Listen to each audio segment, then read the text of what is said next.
Hi, I'm Greg Schaffer, and welcome to a very special episode of the Virtual CISO Moment, a very long episode.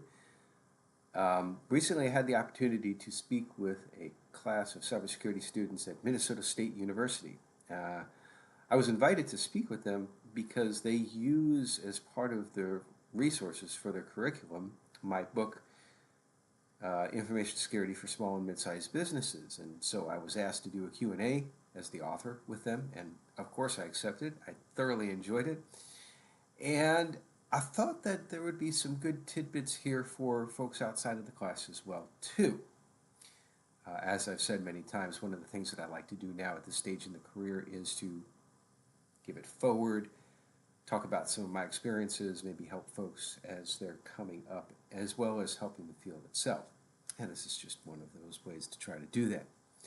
So again, it's a long episode. It's going to be over an hour and 45 minutes. I hope you enjoy it. Don't listen to this while on the treadmill, and certainly don't watch it while on the treadmill. You've got to pay attention to what you're doing when you're running. But here it is. I hope you enjoy. Really, the main reason why I want to do that is because I know that we may end up having some discussions here that are helpful not only to you, but to other folks out there. I don't have a structure for this. Really, the way that this has been presented to me is to be more of a question and answer period. But I'll give you a little bit of background about myself first, outside of what you see in the book. So I've been doing this IT and cybersecurity and information security stuff for probably about 36 years now. And what that means is that I've seen the technology grow from, we didn't have twisted pair Ethernet when I started. We did barely have Ethernet. It was like on thin coaxial cables, which was a real pain to troubleshoot back in the day. Um, we also had serial connections, and we didn't have really a security concern because, quite honestly, back in the day, it was difficult just to get things to talk to each other. And you think about that right now, you buy a laptop and it automatically connects to wireless and it's all there. But in the beginning, if you will, of really the LAN and then the WAN connectivity, computers didn't come with network interfaces. They had serial interfaces, which were used for modems and such, but they didn't have Ethernet interfaces.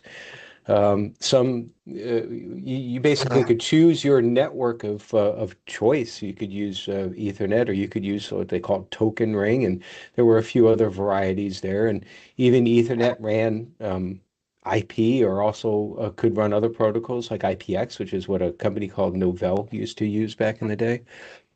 And it didn't have a native Ethernet port. You had to actually put in a card, an interface card, and you had to maneuver a little jumper to choose the right memory and interrupt.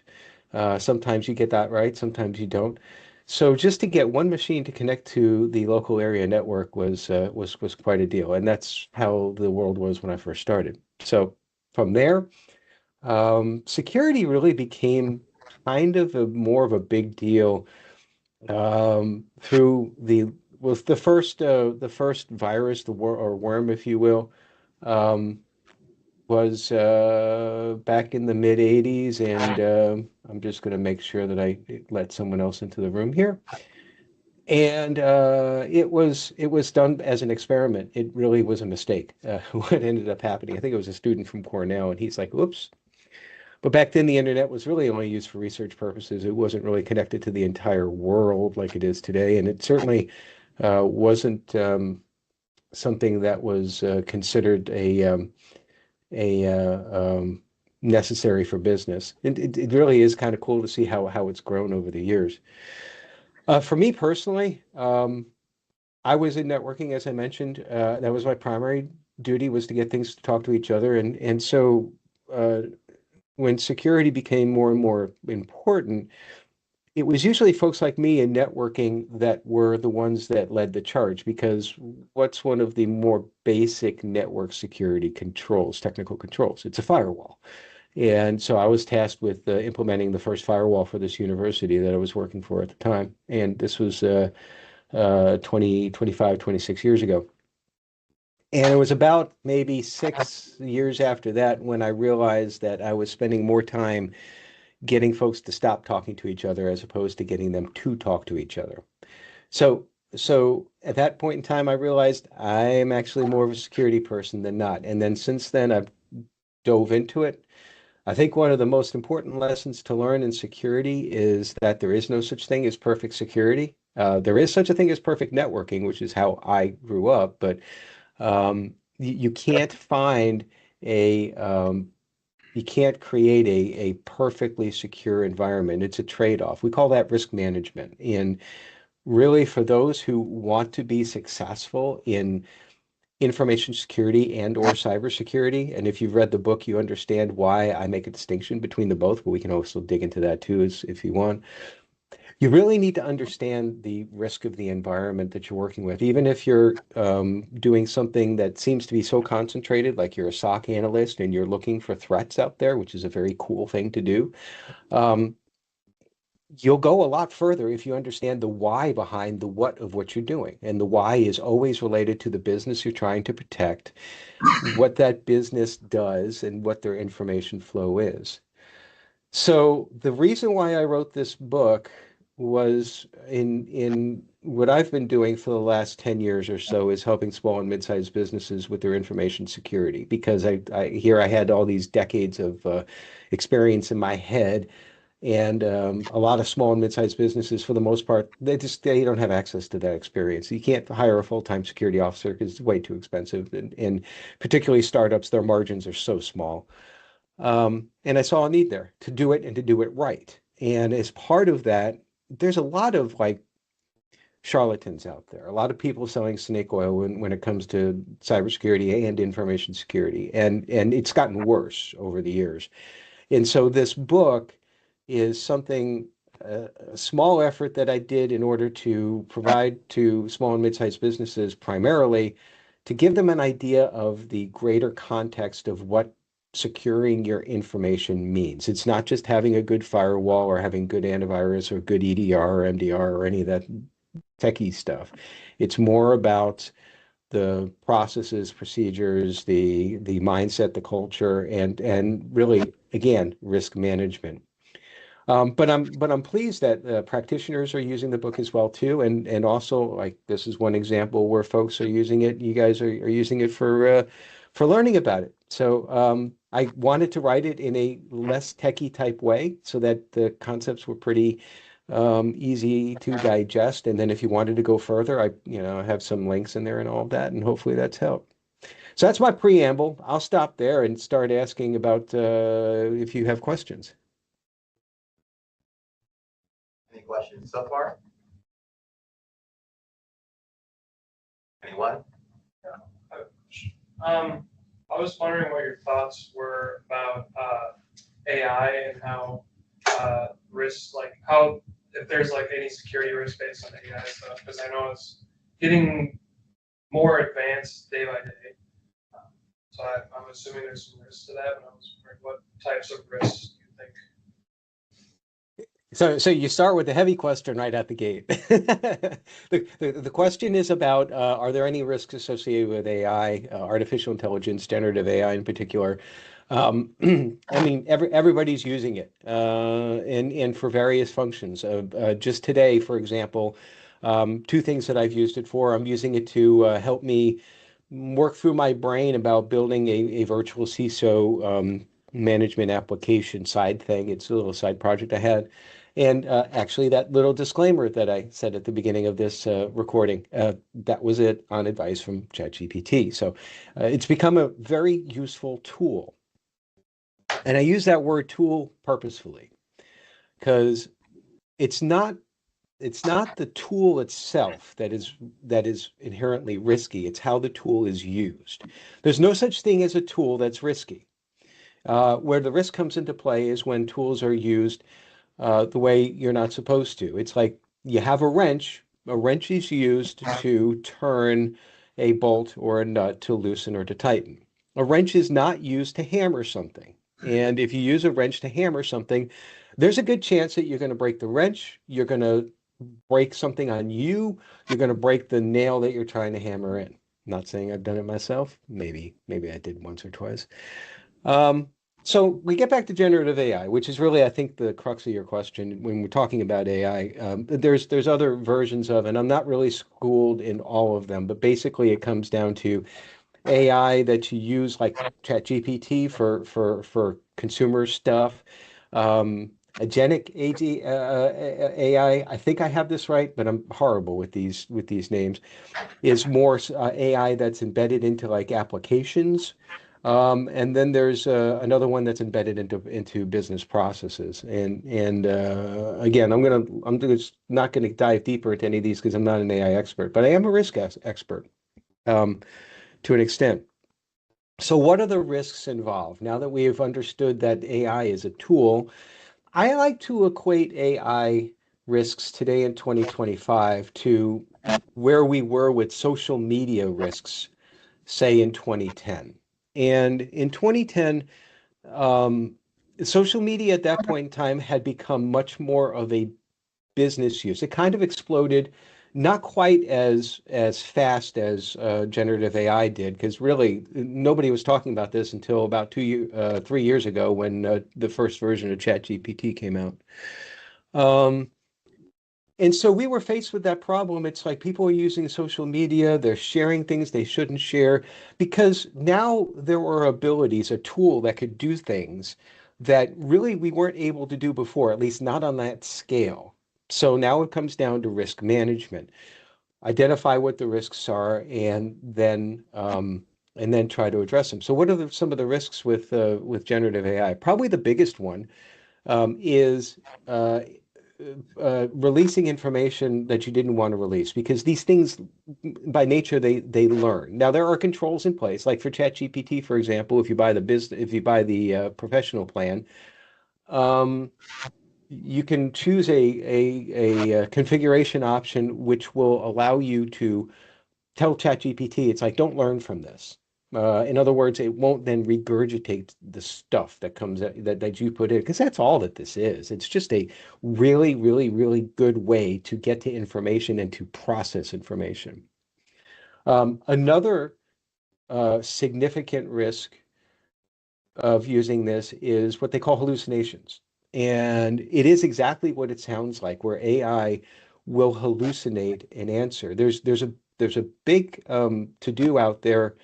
Um, one of the Deloitte, I think it is Deloitte, which ironically, they part of their business model is to consult businesses on AI usage. They created a report uh, somewhere along the lines of I don't remember what the report was for, but it had references in there and quotes in there from people and or papers that didn't exist. In other words, they used generative AI to create this report. Now, what's the risk there? Outside of, first of all, you're giving poor information. It's a huge reputational risk especially Deloitte. Deloitte's supposed to be telling you how you should use generative AI, and they screwed it up. They used it in an improper way. So there's hallucination. Don't believe everything that you see that comes out of generative AI. And I think that there's one. This will be the last one I touch on right now. I think from a society standpoint, there's the risk of like losing critical thinking. Um, the best thing that AI can do for you is um, get you to a starting point and get you to really think about it. I get back to this little appy thing that I said that I was playing around with this morning. I had an idea when I woke up this morning and I wanted to play around with it. So I've had some discussions back and forth about how this would look.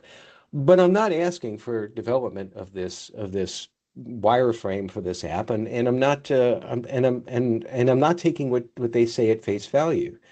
I'll give you a real world example about this, and this is where I failed. Um, I trusted what ChatGPT said as far as giving me the advice on how to make uh, mountain bike tires tubeless, and specifically, I was trying to convert an older mountain bike that had tube tires in it into tubeless. The rims weren't designed for tubeless. This mountain bike is 25 years old.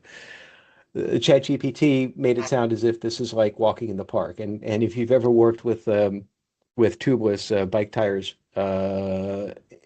on a real bike that is designed for them, it's a pain to begin with. And you can imagine my frustration. I gave up the ship after a weekend of frustration.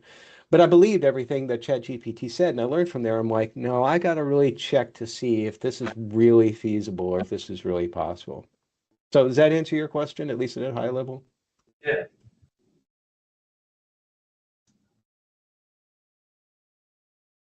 Anyone else with any other questions? Go ahead. You talked about how procedures and risk management is a lot more important than some of the technical aspects. Can you give like some examples of good and bad procedures that you've seen? So I think if I heard the question correctly, I've talked about procedures, the importance of procedures, in addition to the technical aspects of everything related to security. Really, and asking for some examples, and really what that boils down to from a fundamental philosophical level is what are we trying to do with security, whether it be information security, which is protecting information, or cybersecurity, which is a subset of information security, more of the technical side. We are trying to protect information. That's kind of an obvious statement, but let's unpack that a little bit. You can't protect what you don't know about. Someone needs to mute.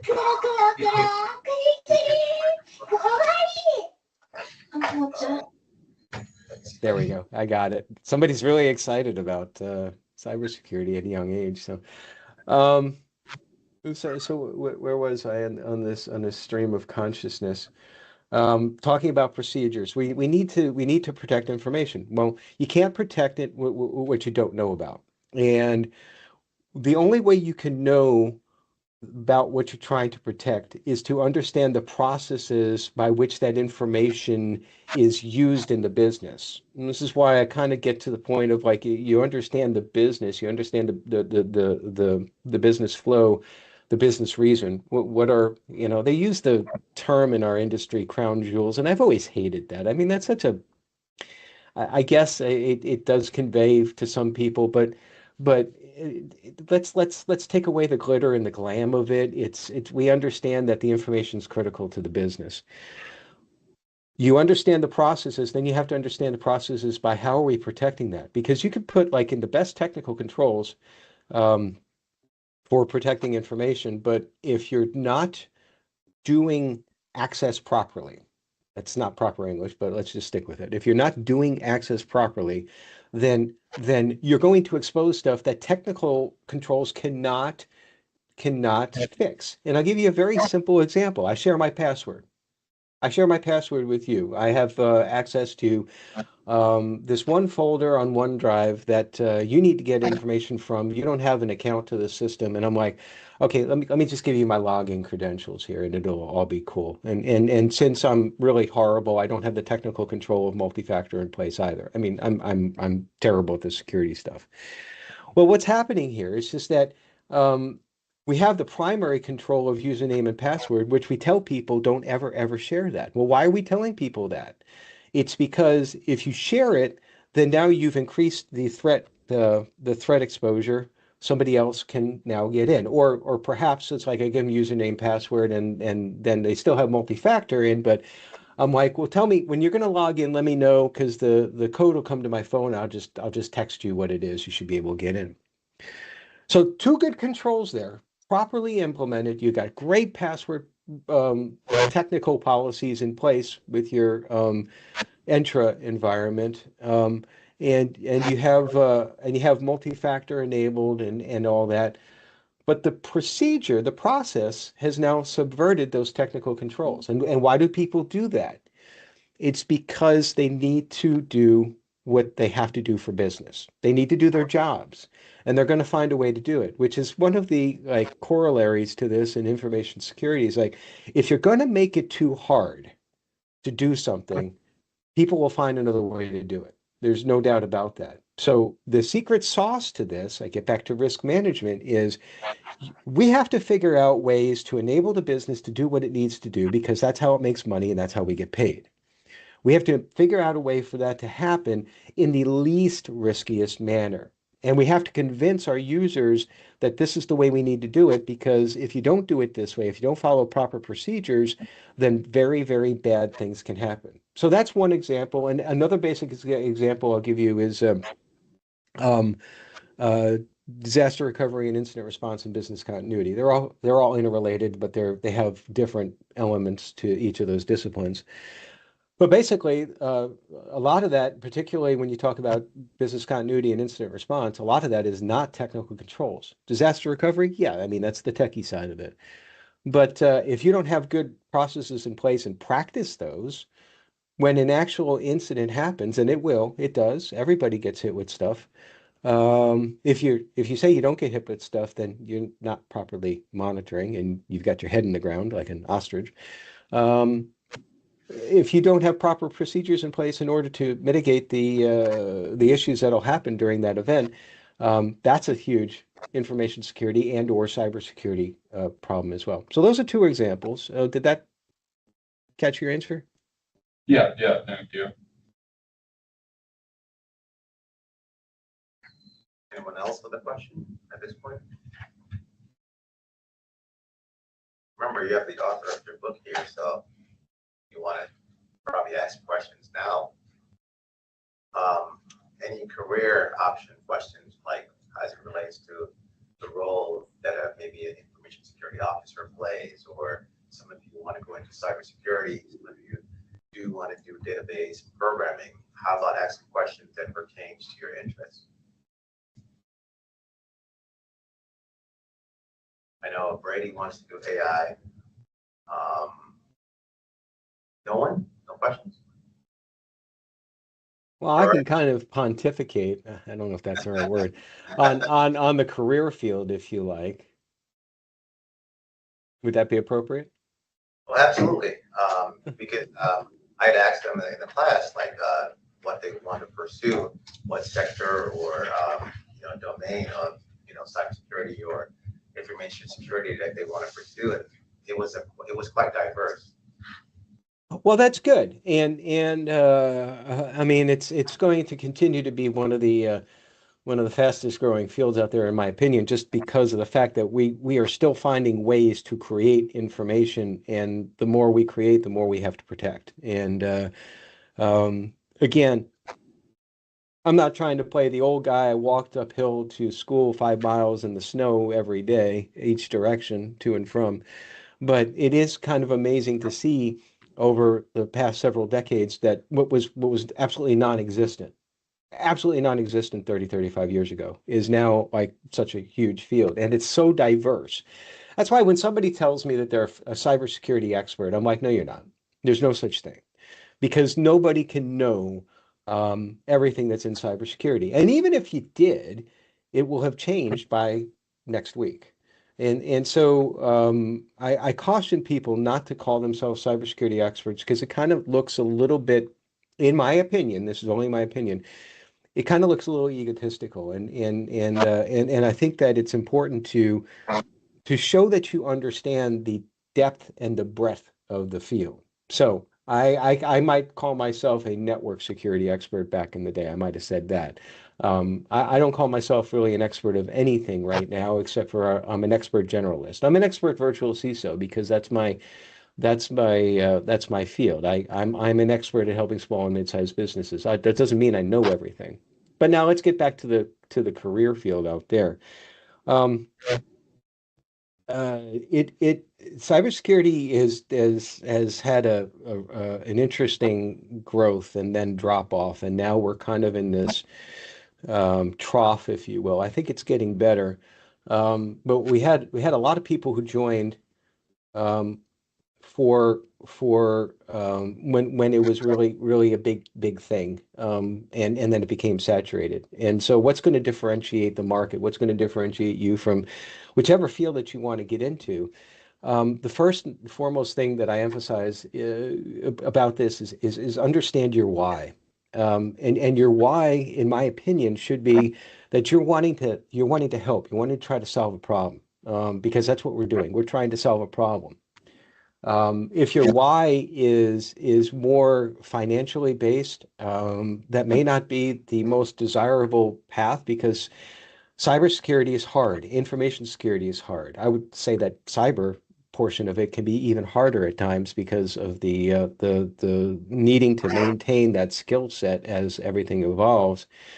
And there's a real problem of burnout out there. It's because our jobs are never done. We're always trying to get to a state that is impossible to get to. We can never be fully secure. Again, that's the whole risk management thing. But if your why is I want to help, and I really like, I use network analysis, packet analysis. I really, I speak Wireshark in my sleep. I mean, if it's something like that, and this is again coming from someone that I was a student assistant, working on the network on campus before Ethernet was beyond Twisted Pair, or was before it got to Twisted Pair. And I used my first packet analyzer then. So I mean that technology has been around forever. So say 35 years ago is when I used my first packet analyzer. It's the same thing as like the PCAPs, the same thing that you get out of Wireshark. I dug it. I love getting into that. Um, you have to have an investigative mindset. You have to really be able to drill down and find where things are, where issues are, whatever it is that you're trying to solve, whether it be network database, or if you're in a SOC, if you're application security, um, if you're on the GRC side, which is a little bit more governance, well, I mean, then there's digging down into understanding compliance and rules and regulations and the nuances there. That's an interesting. That's probably the most that I consider that more information security than cyber, but that's probably the fastest growing field I think out there right now. Um, and you also have to realize that you're not going to go from 0 to 60 in like zero point 0.2 seconds. There are charlatans out there that are selling the idea that you can get like this series of certifications and you can do it within 6 weeks and you're going to be making six figures. And that's not reality. It's not to say that some folks find a diamond in the rough every now and then they do. But the ones that really succeed, they churn, they churn, they churn. Sometimes the best way to get into cyber is through the IT side. Yeah, a lot of times people are like, "Well, I don't want to do help desk." I'm like, "Well, I did help desk."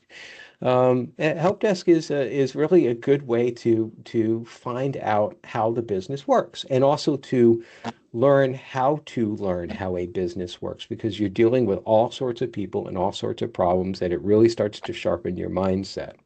Um, uh, I think that's probably where I would stop with regards to generalist with regards to the job market out there.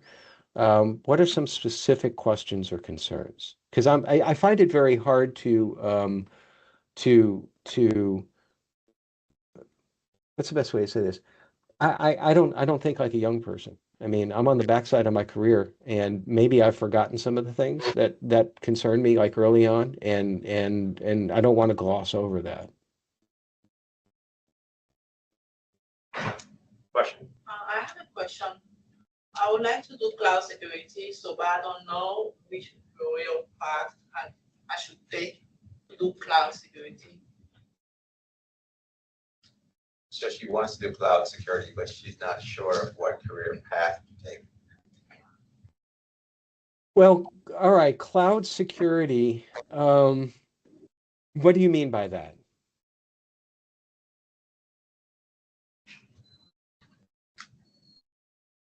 Then the reason why I asked that, you don't have to answer. If you didn't have an immediate answer, I'll jump in. Um, the reason why I ask is that when I hear cloud security, I think of like a variety of things. Uh, let's kind of drill it down into inside outside. Maybe that's the best way to approach it. So we'll start from outside. Outside cloud security, to me, that talks about GRC, vendor management, I'm wanting to make sure that the the SaaS service, no, that's a redundant service there, but the SaaS that company A that I'm working for has engaged, that they're going to be protecting my data, and I want to make sure that their service, their SaaS in the cloud is secure. So what does that mean? What are some of the elements that I need to do? What are some of the elements that I need to think about? And then you have like a whole bunch of things that you can do to drill down further. There's the cloud, I think it's the Cloud Security Alliance has a template to look at controls and so forth. And you can look at to see if if that SaaS organization has undergone audits. Usually the SOC 2 is the entry level. I will say that a SOC 2 audit is really about and I'm going to use a 90s movie reference here. It's the minimum amount of flair. If you get that, yay, you should get extra credit from your professor. That's all I'm going to say.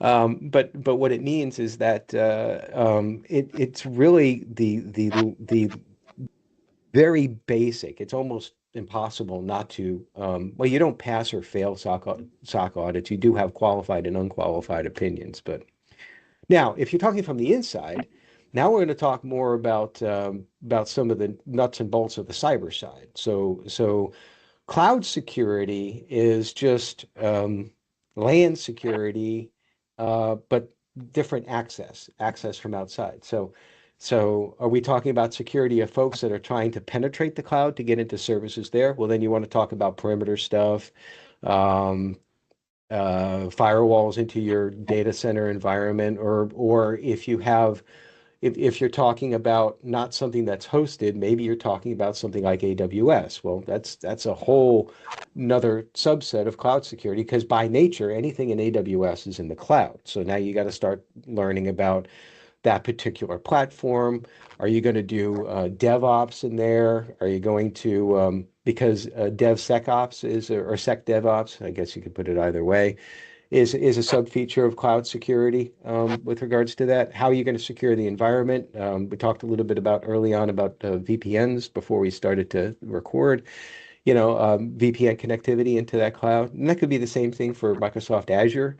Um, or again, if you're talking about something where you have this is less and less used because it isn't a good financial model anymore. But some folks still do this, where they have their own data center, and they run their own services that are accessible by their customers from their customers' point of view. That's the cloud.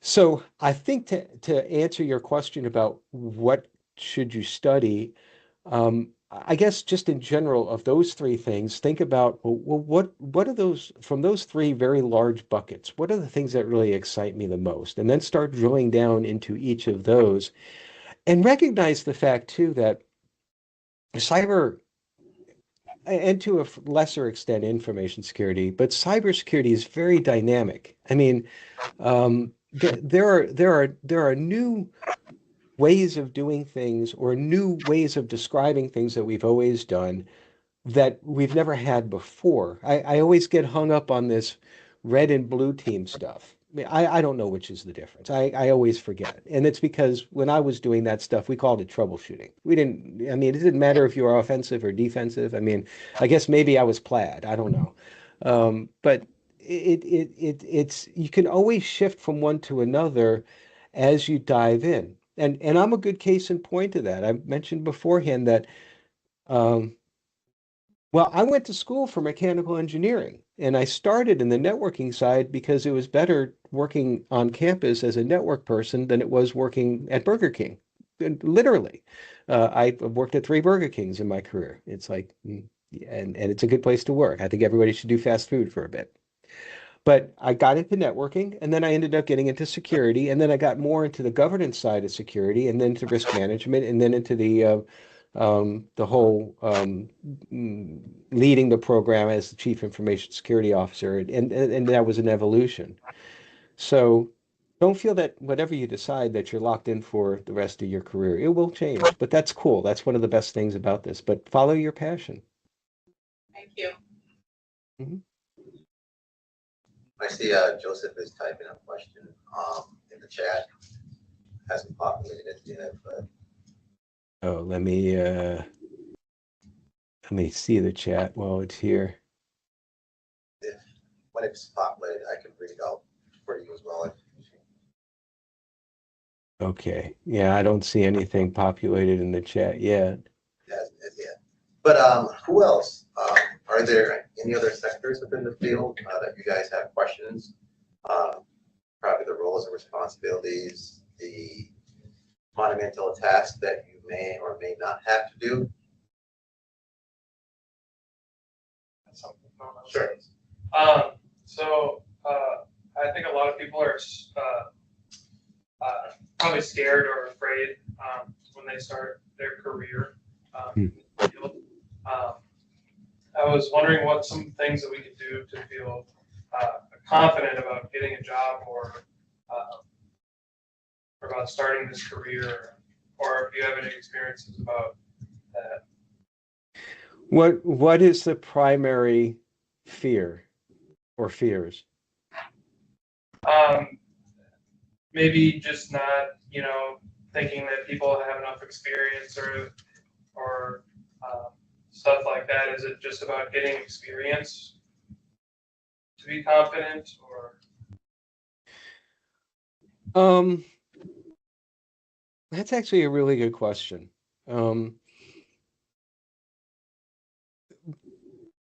My first way to answer this is that confidence busting is often not a employee problem.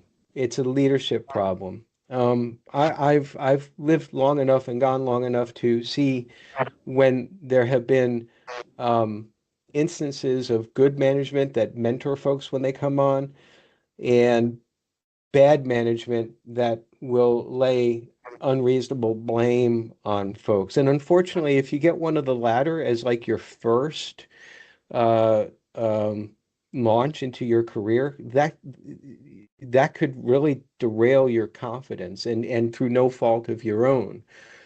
Um, but just backing up and getting to the point of having confidence to be like, um, well, am I really good enough to do this junior level SOC analyst position? We'll just use it as an example as a as an input in. I'm often of the opinion, first of all, let me just state this. I'm often of the opinion that there is, well, what's the best way to say this? There is no such thing as an entry level cybersecurity job, but there are IT entry level jobs that have excellent elements of cybersecurity. Because, and the reason why I say that is because you have to understand what it is you're securing before you can secure it. And really that's more of an IT side, like a sysadmin side. You have to understand how a sysadmin works and all that before you can then, like, you have to understand how a door opens before you can design a lock for it or make sure that the lock's working. Um, but that's more semantics at this point in time. Now, if you're coming from a point, not you specifically, but just in general, that, oh, I'm not sure if I can do this job, please understand that every one of us, every one of us have been in that position and continue to be in this position because of the way that the field is. We are constantly having to adapt. We are constantly having to learn. There's never a time when we're static. Um, and I mean, if you have passion for it, and if you are competent in like your studies, you understand some of the concepts and all that, you're going to do fine. You're going to make mistakes too. But the best thing to do is to learn from them. Because everybody makes mistakes. And then that gets back to what I was talking about. Like if you get like a really unprofessional is the best way to say supervisor out the gate, you'll probably realize that shortly into your career. Don't let it derail your career. It didn't happen to me. It happened to me almost like mid-career, but it early on in the career. Unfortunately, I had a good string of mentors, and that's the other thing too. have like a mentor or a few mentors in the field, just people that you can just bounce ideas off of as you go, as you progress through your thing. That's one of the reasons why I do the podcast, and this isn't a an ad for it, but it's part of my passion in that every week I talk with someone who is in the information security and or cybersecurity field, and the first thing that we talk about is tell me your path. How did you start? Because so many of their stories are about stops and starts or making mistakes or transitioning from other fields. Just recently, I talked with someone who had transitioned from being a law enforcement officer, and one of the things we talked about were what are the transferable skills. So remember that too when you're talking about starting out in cyber. It's like even things that you don't know directly, you have transferable skills from things that you've done outside of cyber, most likely. Team building, working with a team, because nobody does this solo. Investigative mindset. That's probably the most important thing you can have among that and ethics. I didn't talk about ethics, but it should be self-evident. It's like you have to have a high level of ethics because of what you're being entrusted in this field. Don't let the imposter syndrome bring you down.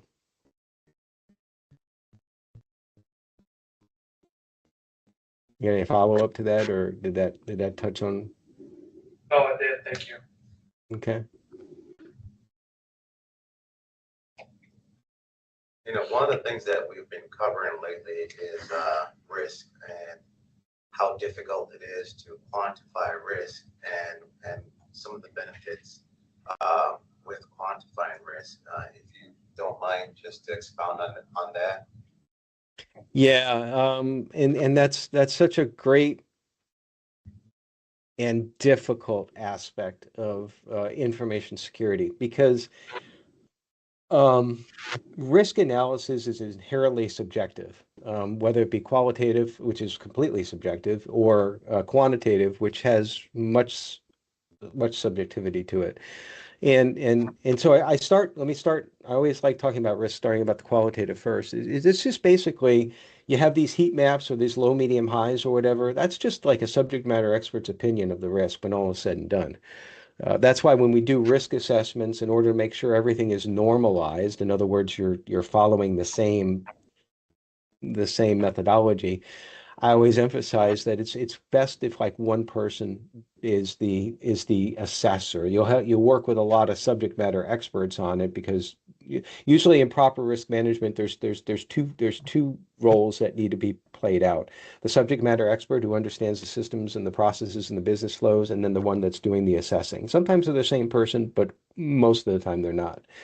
Um, and so you're still coming up with an opinion there. And it's like, so then you go to the board of directors and they're like, okay, you present them and you have like these three or four things that are red on your heat map and it's a high risk. And the board says, well, what does that mean? And you come back, and if you're a bad CISO, meaning you're not really that great at doing what you do, you say, well, it's bad because, well, bad things can happen. Well, what does that mean?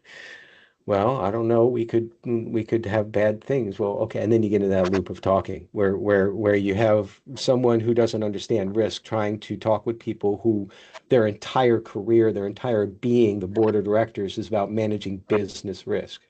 So you have to talk business risk, and that's where quantified risk analysis comes into play. And what you're trying to do here is you're trying to give an idea of what does this really mean in terms of when all is said and done, dollars and cents. Because you could have risk metrics that talk about the risk of having X number of vulnerabilities be exploited, or X number of passwords being leaked, or some sort of metric like there. And those are all good metrics, but ultimately you have to distill that down to the so what. It's like, why does the business care about this sort of stuff? Why should they?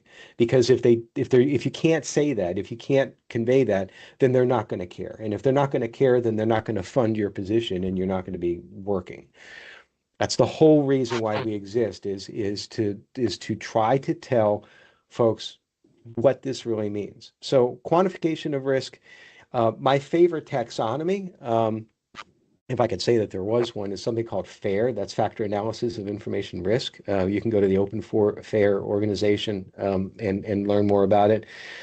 And what that is doing is trying to put some historical data and some business data around what some of that quantified risk might be. And what I mean by historical data is, well, you look at something like the Verizon data breach report, which is, if you've never read that, comes out every year. It's a great um, um, um, thermometer, if you will, on the state of the of threats out there for the past year across all business verticals. It's separated into different business verticals because it's it's yeah, you have to know the business. It also then looks at like your process flows. So it's like, okay, well, the most simple one is like if we're talking about a risk to a website, if the website is down for a week, how big of a deal of it is.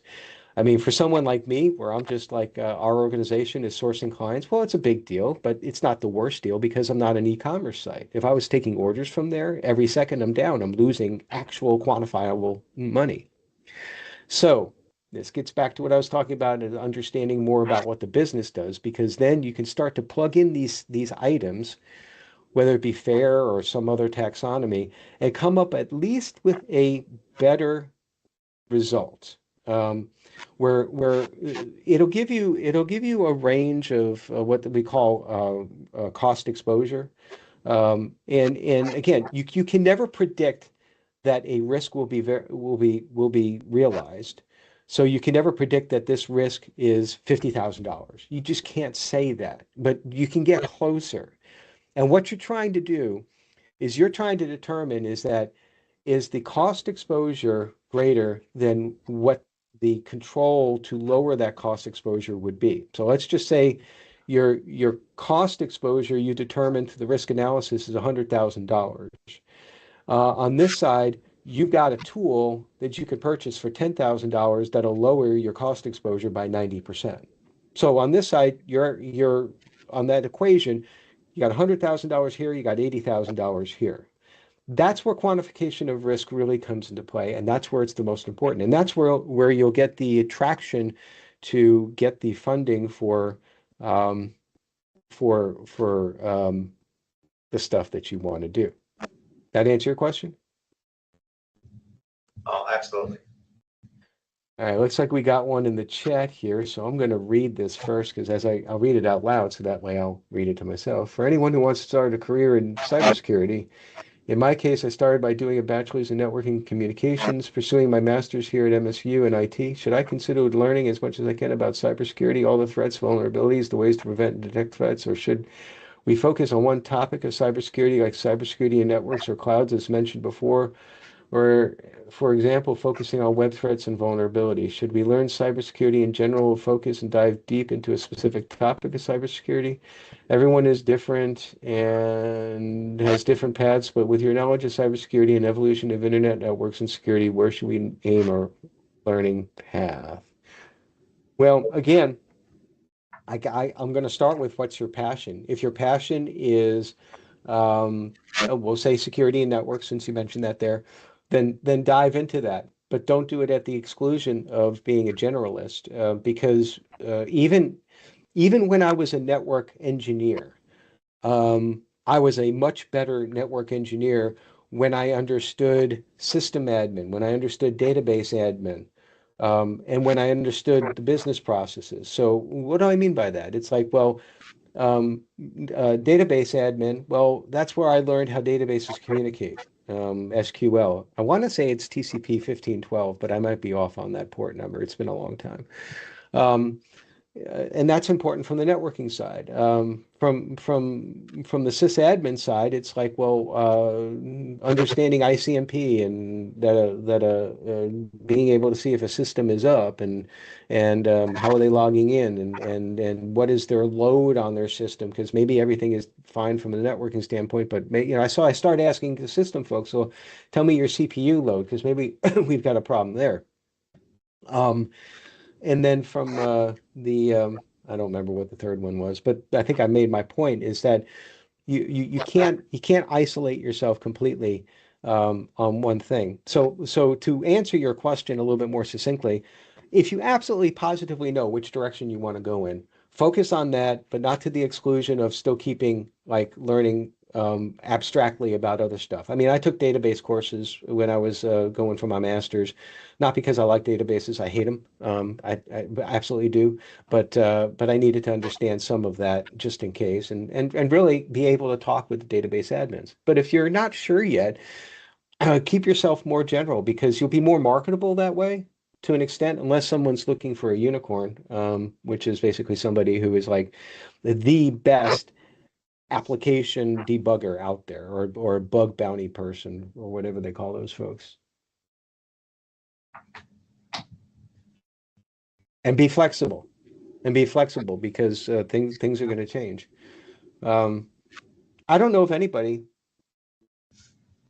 just to add on to that, and I don't know if this is really relevant or not, because the folks that I'm going to say this about are folks that have been in the industry for a long time. But I don't know anybody that mapped out their career. It's just when an opportunity presented itself, they were ready to take that opportunity, or at least make the decision if they wanted to take that opportunity. And that's really where you want to present yourself. It's like, well, you're a networking person and something comes up in cloud. It's like, ooh, that'd be kind of cool. But I can't do that because I never really understood cloud stuff, never really looked into it. And I mean, that'd be a horrible position to be in, I think. Yeah, that's a good explanation. I've been driving within my classes that you have to first understand the network, because you can't secure what you don't know. And Mhm. you are that earlier, and I've also had spoken about the different aspects, how it's best to come at it from a general perspective first, and then you can become a specialist, later down the path. I saw you had a question in the back. Yeah, I have a question about Please, risk. louder, please. I have a question about risk. In what way can the impact of data breach differ from between small business and large corporation? The data breach. I caught some of that. What was that again? Okay, my question is, in what way can the impact of data breach differ between small business and large corporation? Oh, In what way is different? okay. So in what way The data data breach differ amongst small to Yeah. enterprise businesses? So, okay, I'll make sure I got it right. What way does a data breach impact the differences that a data breach will impact between small and large businesses? Yeah, exactly. Okay, that's a good question. I always hate saying that's a good question because it makes the other questions that I don't say that. It's like, oh, did Greg think that was a bad question? No, they're all good questions. Um, the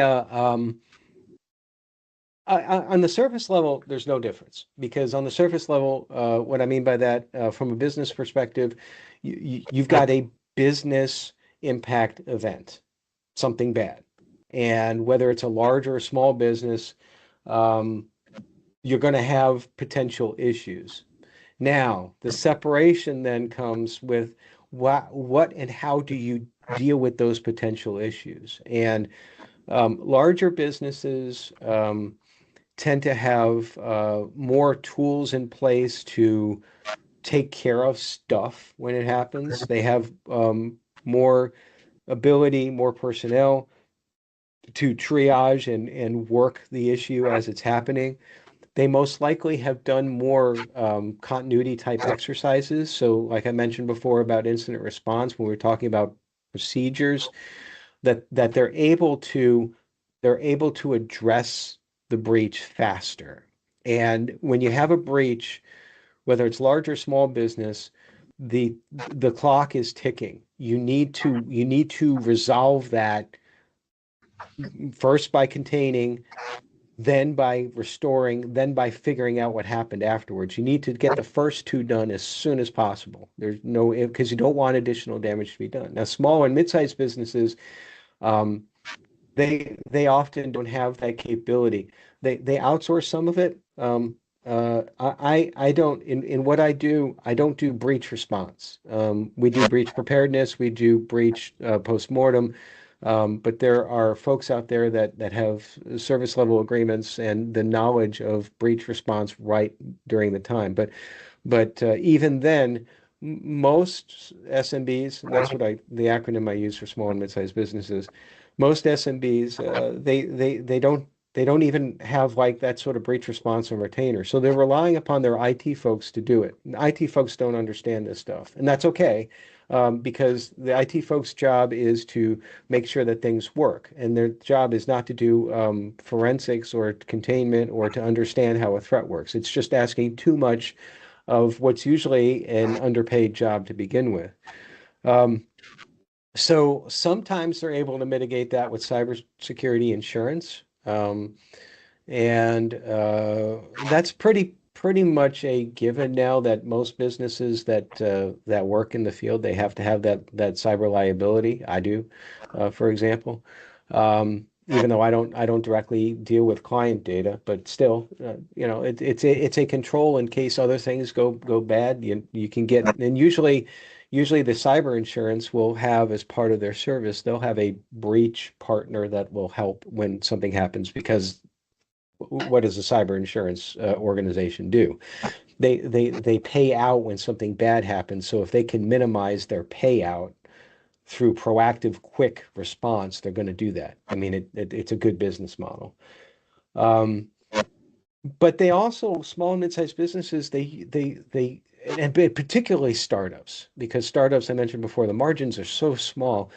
They don't put in place the programs that are nearly as effective as the large programs. The monitoring is probably the biggest thing about, well, what is going on your network? But they don't have good change management, which change management is huge, because it's when you do changes when you introduce by accident vulnerabilities. That's another one of the procedures, processes that is hugely important, that is not technical by nature. It involves technical things, but the process of change management is not a cyber process. It's a governance process.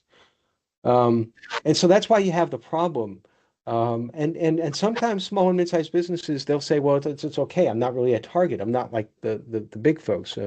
That myth never really held much water, but I always try to dispel it whenever someone says that. It's like, I thought that we put that one to bed. We were talking about before recording about the target breach 12 years ago. And which was a third-party service provider that got breached. Small business out of Pennsylvania, HVAC, and caused the whole issue. Um, and since you asked that question, and since it's a soapbox thing for me, I'm going to go off a little bit here. In my industry, our industry, I should say, we talk so much about how, well, the problem there is third-party risk management, that the large organizations aren't doing it right. And there's elements of truth to that. But the problem with that statement is that that's an all-inclusive statement, which is totally false. The root cause of the problem is not third-party vendor management. The root cause of the problem is the security posture of the small and mid-sized businesses. Third-party risk management just is like, well, do I want to work with that business or not? It doesn't address the problem down here. And as an industry, that's where we've gotten way off kilter. We need to focus more on the small side folks with regards to breach response, breach resilience, breach detection.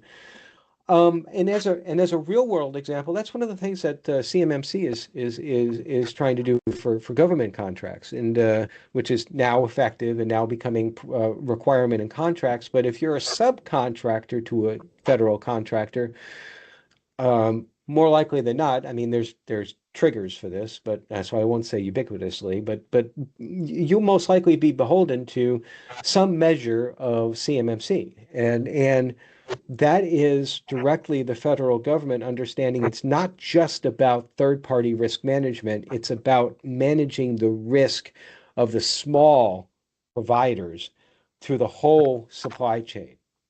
So there are going to be different elements in that. And that's, I said early on, that's why GRC, I think, is one of the more growing fields, because these smaller businesses, if they have a basic GRC type program in place, are going to understand those risks and how to govern them a lot better. Good question. All of them are good. Any other questions? Anyone else have a question at this point?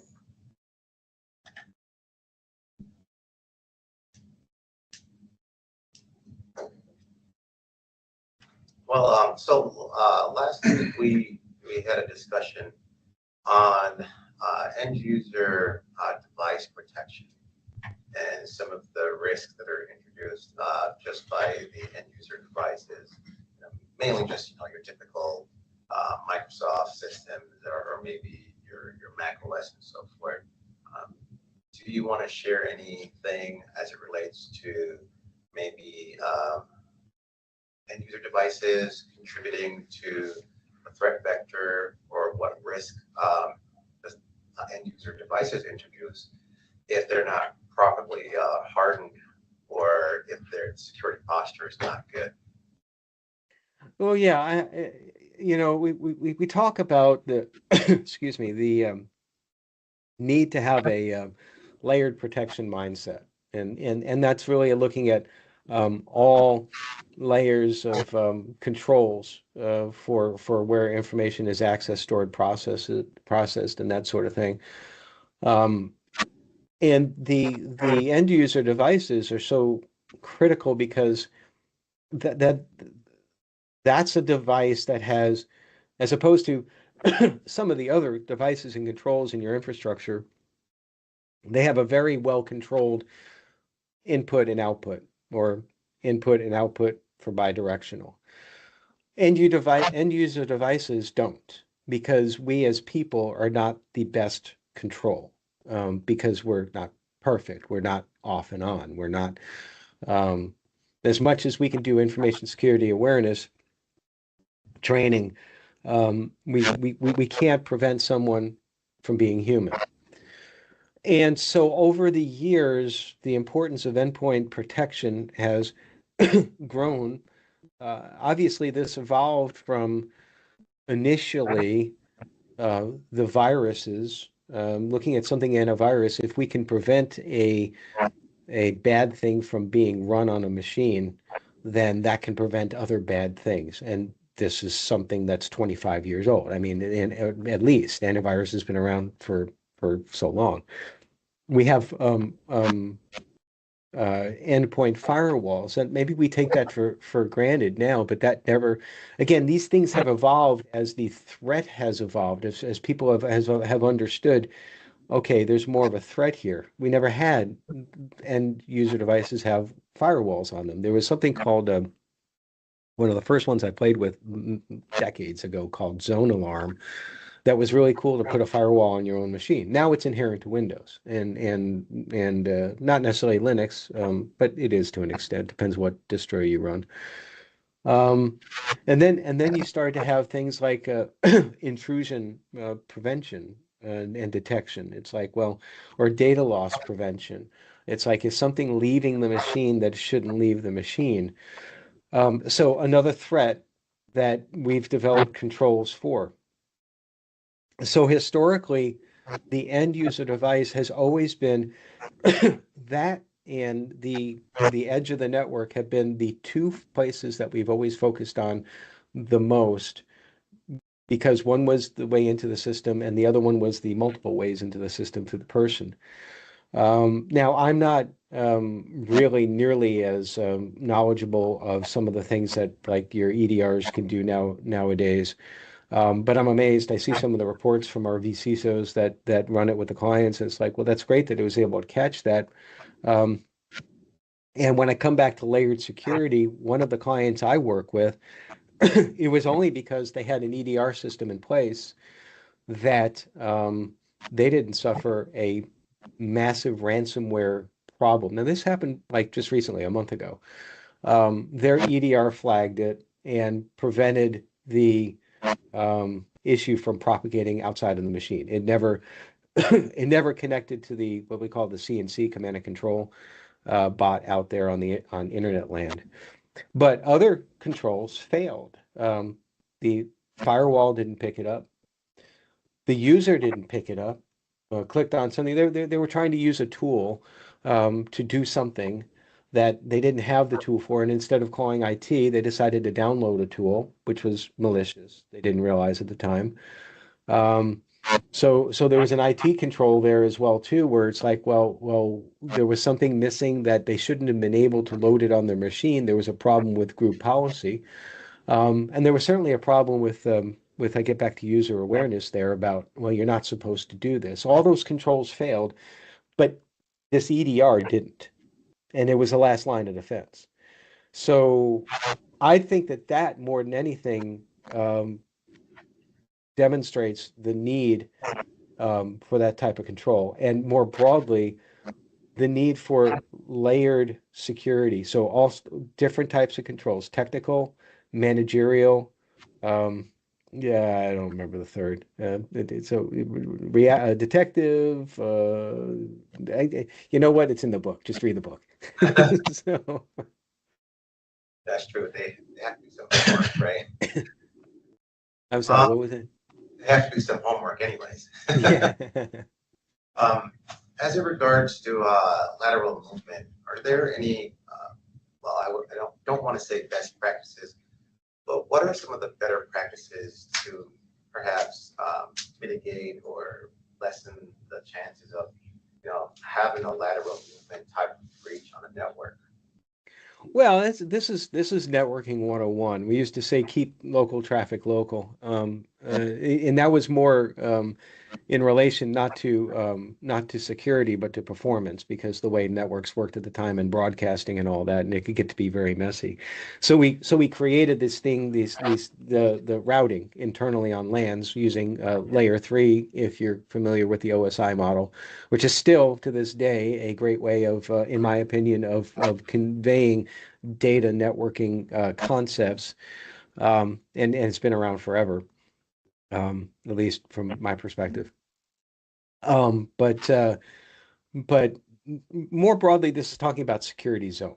So in addition to locally on a subnet or a VLAN, if you have those machines have proper EDRs in place, then lateral movement is going to be minimized because hopefully those machines are protected. And so that's one control. And then since you have different security zones, then you limit that lateral movement across those zones. So at the very least, then now you've shrunk your domain where you could have some issues going on. And I just mean domain lower D. I'm not talking about any terminology here.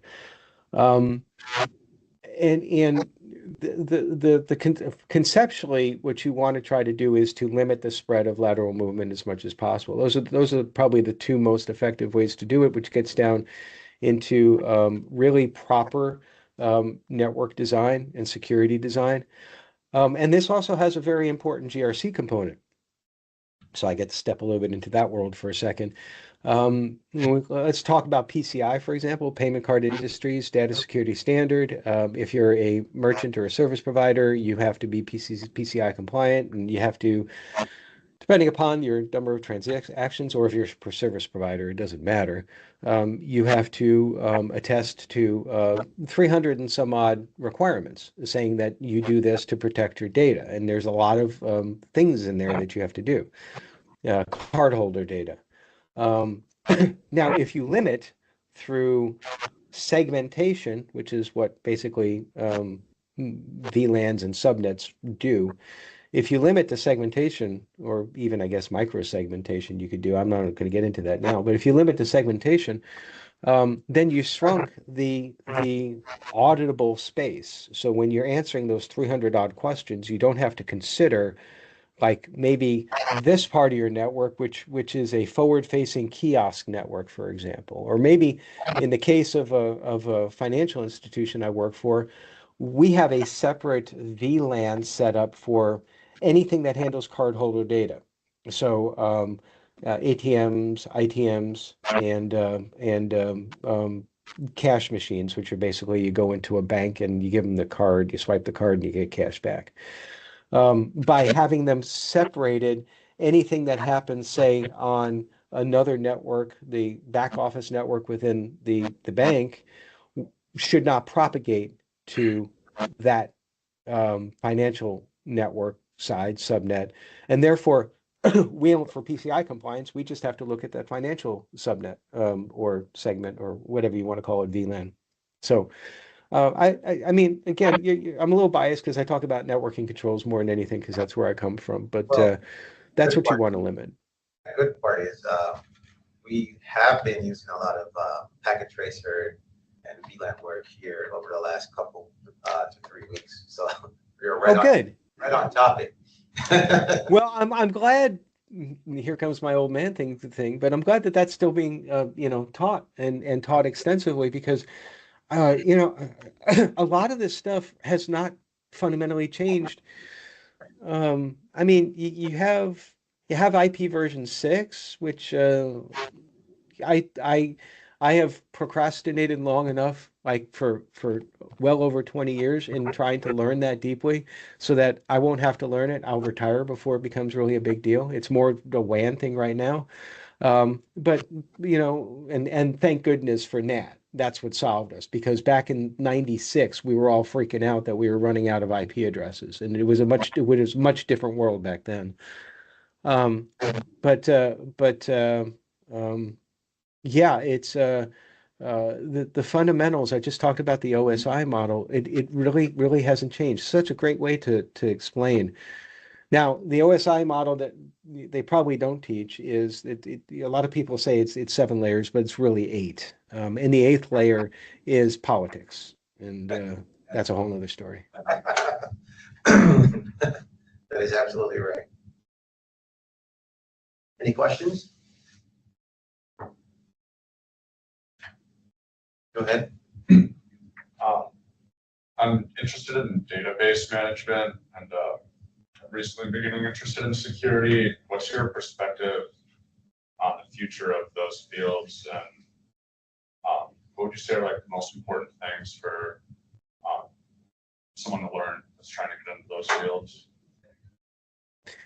Well, I can't speak to specifics of database security because that's not my not my area of expertise. But from a more general security standpoint, I think the the thing that's often missed is tight access controls to the database itself, and that's what's often exploited. We tend to sometimes think as security people that if we focus too much on limiting the intrusion into the infrastructure. Maybe we don't think enough about, well, what if somebody is breaches that, you know, then if the database security isn't set up right, if access rights and controls aren't set up right, then they could have access to all of the critical information in there because the databases in general, by design, by definition, are going to hold the important data for the organization. They should, and they should be well protected.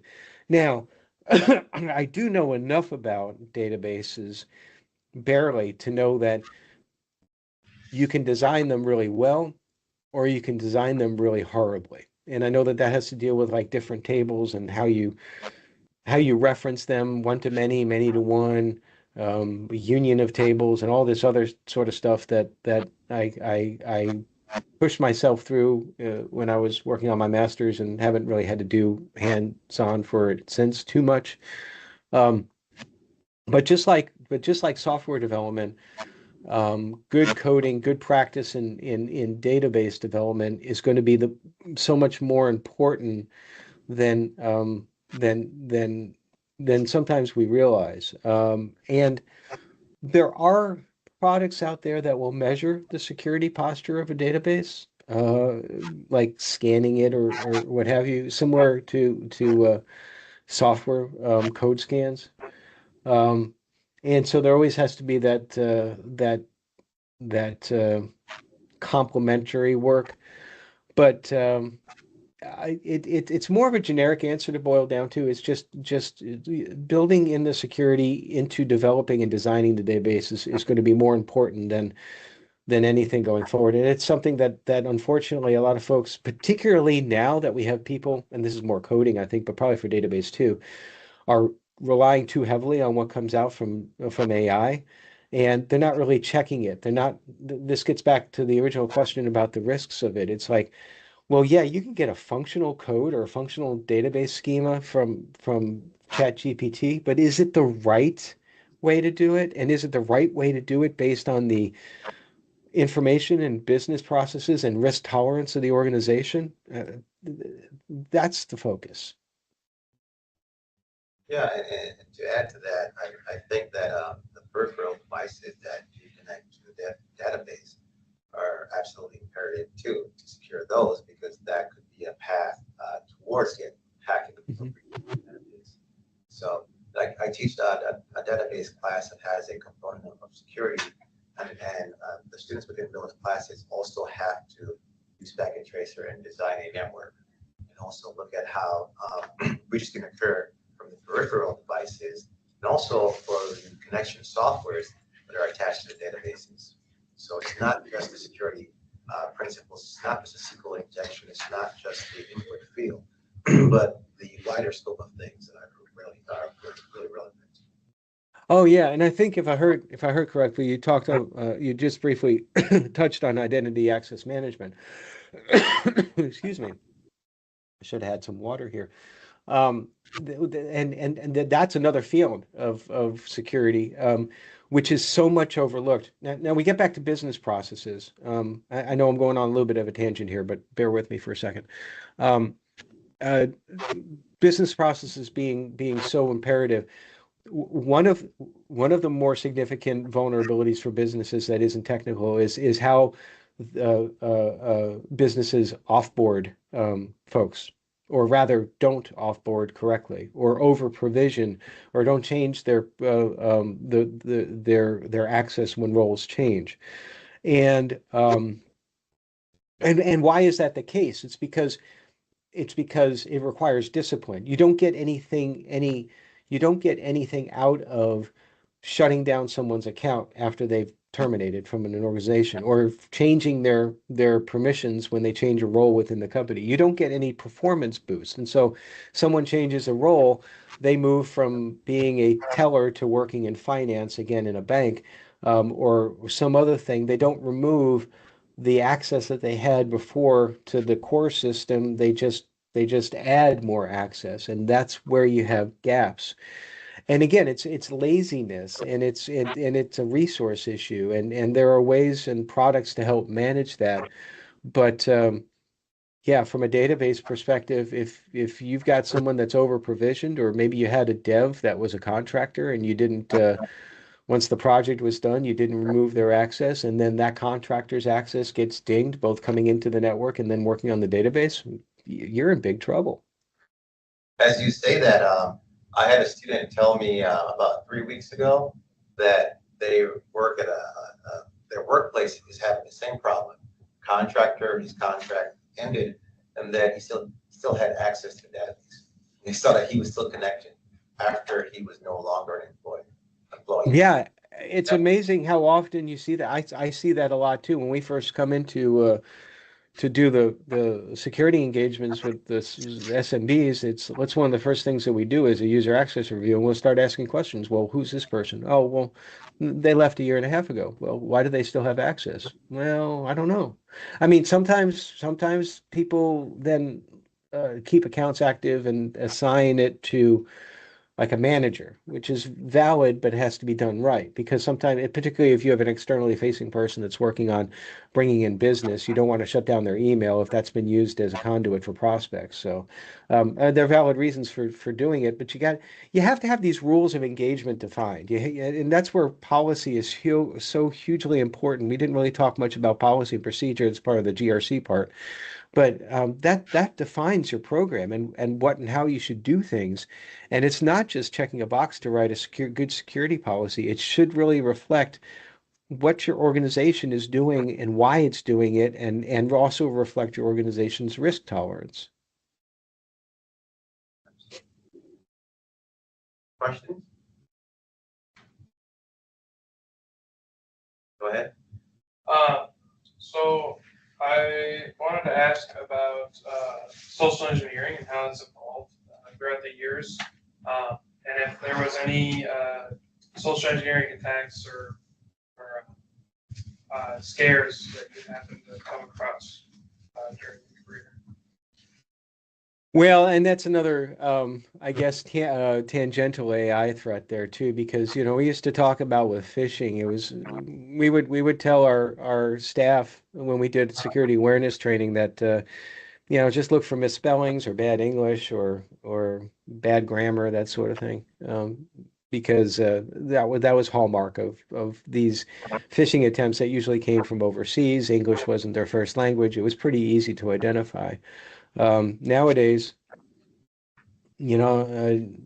AI used for creating really good emails that look like that they come from they use the same style as someone. What another AI fake that just an AI risk that just came to my mind now, talking about deep fakes. And there was one instance, I think it was last year, a year and a half ago.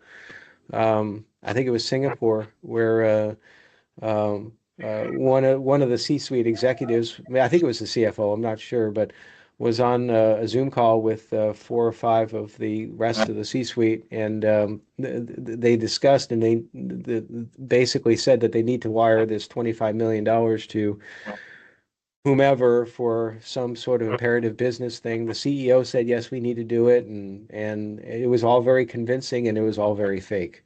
Everybody in that meeting was fake except for the CFO. And it was video.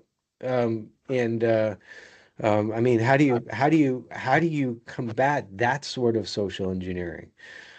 Such a huge thing.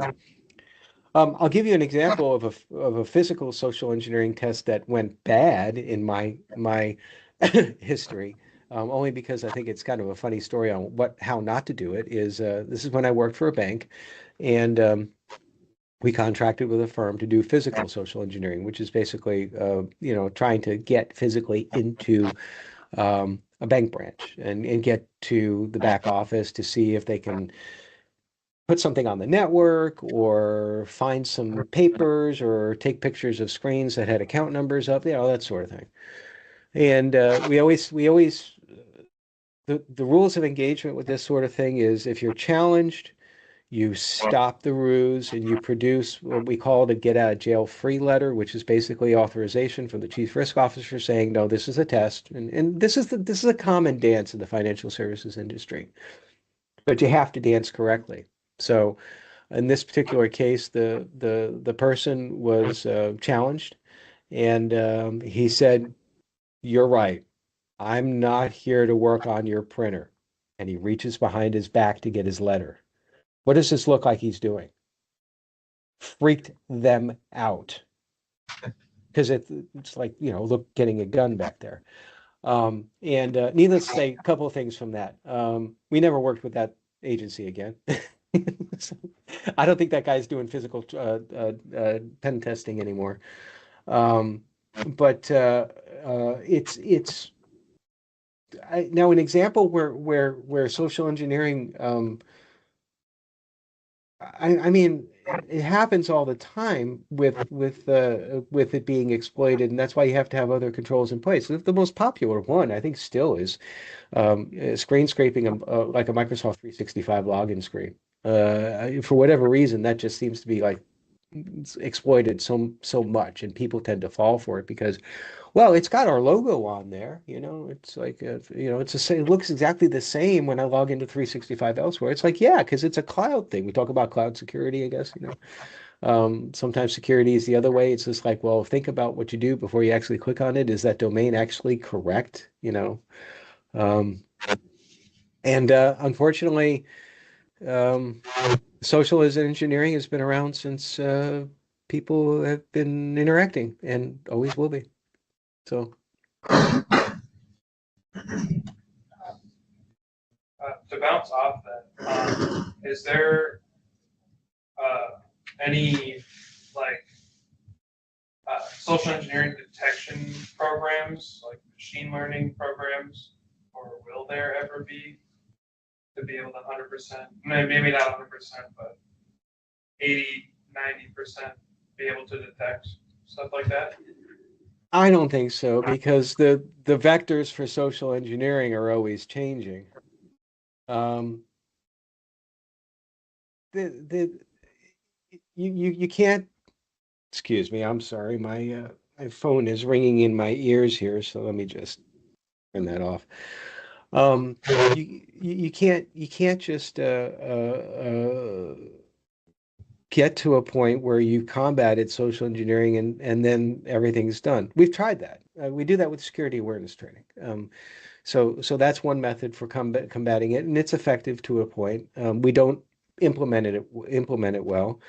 Um, but but again, there's always going to be new things happening. The deep fakes is one. How do you combat against that outside of like increased awareness training? I don't know. So I don't. There's never going to be a technical control to solve the human condition. I'm gonna get myself a drink for while I wait for the next question. I didn't mean drink like alcoholic, talking energy drink. There's a question in the chat. Oh, yeah, it's right in front of me, and I didn't even notice it. It just came. If I'm not correct, most of the attack happening to businesses is the result of a human error or mistake. How can we train the end users about threats and how to detect it? How often should we be doing the training, and what example of training should we perform? Security procedures or procedures in general should be printed and displayed in each offices or in open space. Should the training by different employees be different for employees that work with sensitive data? Yes.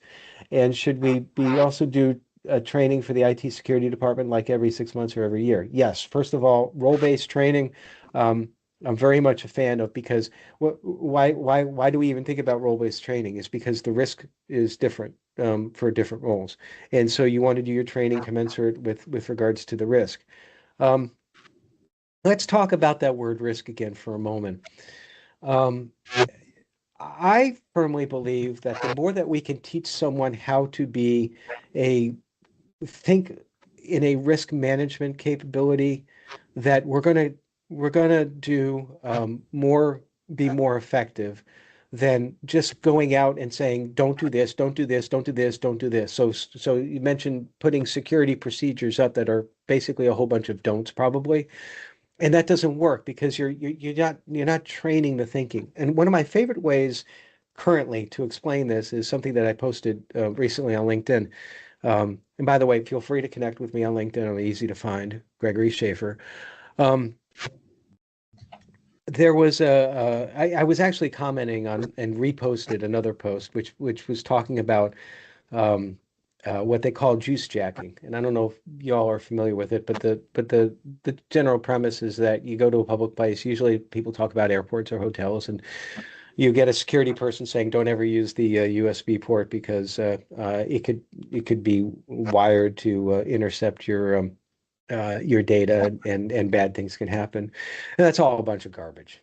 And anybody who says that, in my mind, maybe I'm being a little too harsh by saying garbage, but let me explain why I'm saying this. Is that is they're telling me that they don't understand risk management, because outside of a theoretical demonstration by the government, there has never been any identified case of juice jacking anywhere, anywhere. So you go to an airport, and you've been told, don't do this. Don't plug into that USB port on that chair while you're waiting for your flight. Your phone is at 15%, and you're going to go somewhere where the risk of you not having your phone's GPS or being able to contact someone, or you have maybe a safety concern because you won't have that ability to contact. You got to mitigate that risk. It's like, I want that phone. I need that phone because I could end up with bad things if I don't have a charged phone. So I'm going to plug in there because the risk of this actually happening. We talk about risk being likelihood, the product of likelihood and impact, which is a very generic way of doing a qualitative risk assessment. So the impact of juice jacking and someone getting into your phone, that's huge. Okay. Yeah, I don't want someone in my phone. Everything is in my phone. But the likelihood of it happening is about zero because there's no historical precedent for it. So that gets back to the human error or mistake. if we can get people, this is along the analogy of like, give a person a fish they eat for a day, teach a person to fish they're fed for a lifetime. If we could teach people the risk management mindset about, and it's not something new. We do this every day when you drive somewhere. When you're driving, even if it's a few miles. I mean, I'm literally like 5 miles from my house in this office here, but on that 5 mile drive, I made all these micro risk management decisions, starting with, is my vehicle okay to drive? Well, I think it's fine. I didn't go looking through. There's entirely a possibility that I have a flat tire or that the engine's going to blow up when I turn the key, but that's never happened to me before. So I'm not going to go pop the hood and look in the engine just to be sure. I'm not going to go call an Uber because there's a possibility that the fuel line is ruptured and I'm going to die in a fire. The likelihood is so low. I'm going to drive. I'm going to stop at the stoplight because I know the risk of like not stopping. I'm probably going to get T-boned and maybe get killed. That's a big risk for me. That's a big impact and a big likelihood. But I'm making that risk management decision. Where am I going to park? It's good. It's raining outside, so I think I want to minimize the risk of getting wet. So I'm going to park a little bit closer this time around. I'm going to back in because if it's still raining, I'm going to have better visibility when I'm backing out. And these are all decisions that I'm making subconsciously because I have a risk management mindset. We all do to an extent. If we can get people to think that way in security, then a lot of these issues will be solved. But unfortunately, we're stuck in this loop of don't connect on that USB port. Don't use that public Wi-Fi. All these things that are meaningless from a real risk management perspective in today's environment. Do you want me to go down the path about why I mentioned the public Wi-Fi? Oh, absolutely. Just needed a drink there. So the public Wi-Fi, the reason why it's not a risk or a very small risk is that almost everything that we do on the internet today is encrypted by default. It never used to be that way. It used to be that you log into a bank, it was HTTP. You did a session like this, it was unencrypted. I don't know what protocol Teams uses. It probably uses HTTPS actually, because almost everything does now. Because hey, firewalls. But the point being is that this was very good and valid advice 20 years ago. But nowadays, or you must use a VPN in those environments, because what are you doing when you use a VPN when you go to a coffee shop? You're encrypting it so that nobody can intercept the local traffic. There's no chance of interception of the local traffic when you're sitting at a coffee shop. Okay, well, someone's going to come back and say, well, what if I emulate the SSID and I call myself Starbucks Wi-Fi and use a little underline for it, and I connect back up to it? Well, okay, I'm going through your machine and whatever. It's like, I suppose you could take some traces. You might be able to find out some DNS information about where I'm going, but that's about it. You can't read my data. Now, from a realistic standpoint, unless I'm a very high value figure, in which case this would be like if I was a CEO, for example, well, that or something else that would be handled by executive protection, for example. But it's like, I mean, what's the chances of someone sitting in Starbucks realistically, actually wanting to get to me, that they knew at that date that I was going to come down there? Or maybe they're just fishing, if you will, if you'll pardon the pun, and they're casting a wide net to see what all that they can get. Well, they're casting a wide net of people that they don't know about, so they're getting data, but they can't associate it with a person. So that's not information, that's data. Information is when you have data that's actually useful. So that's why I'm saying is like these platitudes that we use in information security. If you think about it from a risk management mindset, I'd rather tell people be careful about what you click on. Because that's the real vector coming in. That's the real risk thing now. Now, if we ever get to a point where some other controls are in place that mitigate that risk, then we have to pivot and change our awareness training and our advice to them.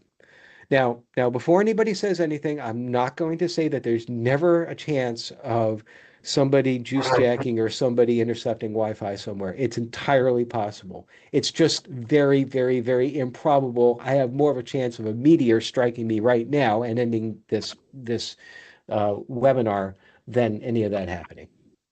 See what I'm saying? It's like, again, when I said in the beginning, it's all about risk management.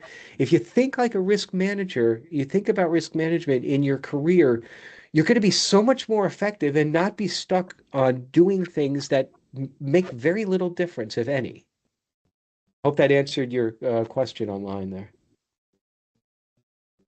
So it's almost like risk classification, classifying the risk appropriately, but then also rating it on a scale appropriately. Sort of, but doing it almost in real time. So instead, from a project management standpoint, we're not talking waterfall, we're talking agile. You know, I just, while we've been talking, I mitigated another risk. And I did a risk evaluation. And if you were watching, you probably saw it. The risk was, am I going to be able to effectively communicate because I've been talking for an hour and a half further without some sort of intervention? Well, I can't leave here because I'm not going to leave and get a drink of water because I'm doing this thing. It's like, well, what are my options? Well, I've got an energy drink behind me. I can go get that. Do I want to stop and get that? It's going to look kind of silly to pull a Marco Rubio by getting something to drink and all of that. But what's the impact of the risk? Well, then I'm not able to convey information as well as I want to. So I realize, well, I do want to mitigate the risk. I'll go get the drink. That's all risk management in a nutshell, right there. And Jocko's pretty good too, by the way. So, Was there a new question in the chat? Oh, just a thank you. Okay.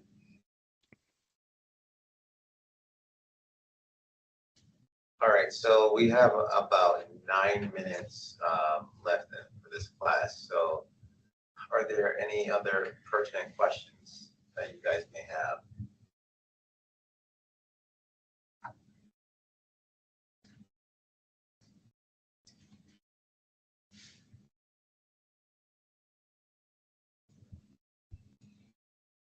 and while you're thinking, if something comes up afterwards, I mean, I'm happy to answer. Just, feel free to share my email. So, Absolutely. How about securing data, whether it's in flight or at rest or something that's stored in a warm or cold site? The reason why I brought it up is because they just started learning how to, most of them in this class, if not all, have just developed their first site-to-site VPN tunnel. So I would love to see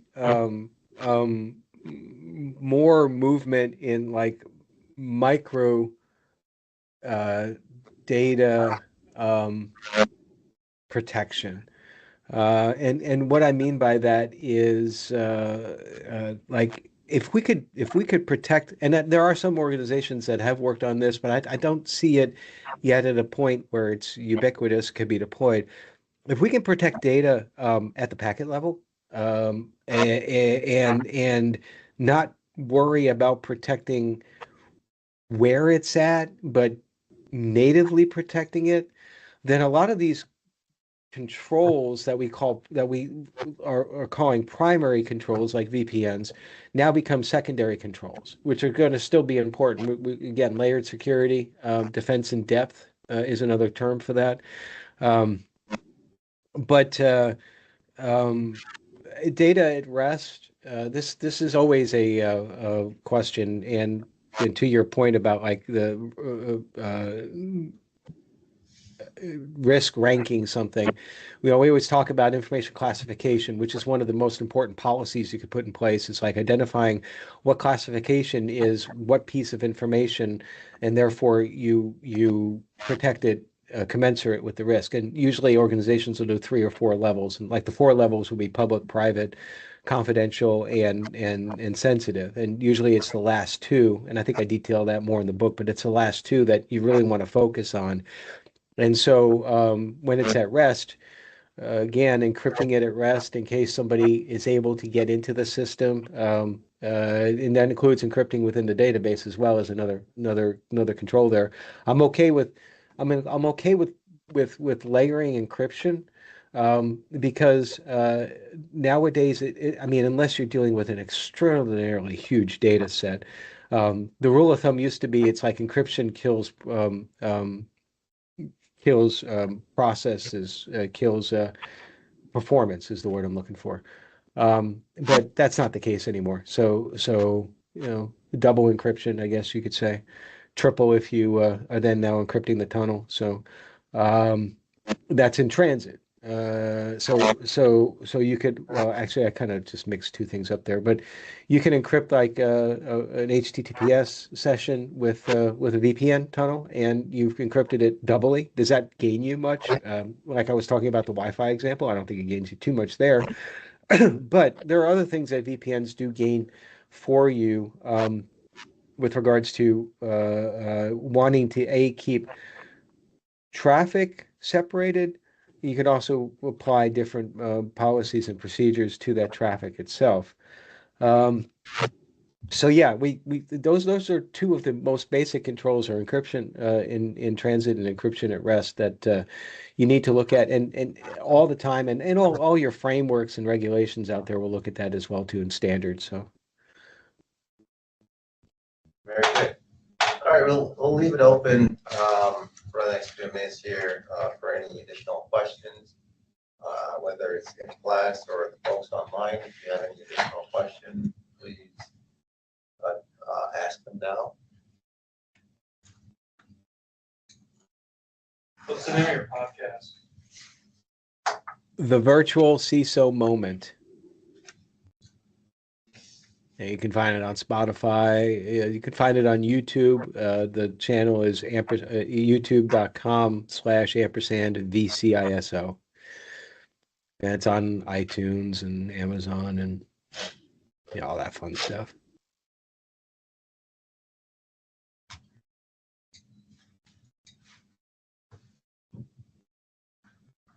Oh, I see a question typing. I see the 3 dots.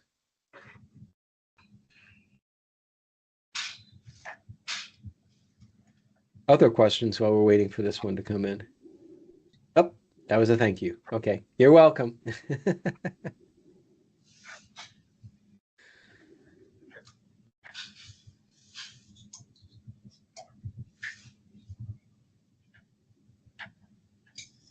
Any other questions? Well, I mean, I think the session has been very informative and very helpful. It pertains exactly to the curriculum that we have been utilizing. So we actually want to give Mr. Greg Schaffer a big thank you for making time for this informative session. If you guys can look at the camera and tell him thank you in the back of the class right there. Well, thank you. I appreciate the opportunity to talk. I mean, one of my passions is to help the whole field progress, and for me now in my career stage, it's less about progressing anywhere, and it's more about giving back and transferring knowledge. So again, like I said, if you have any questions, I'm more than happy to answer, and certainly reach out to me on LinkedIn. Just remind me that if you do reach out, that it was from here, so I know it's not someone trying to sell me something, because that happens way too often. So but I really appreciate the opportunity, everybody. Thank you so much.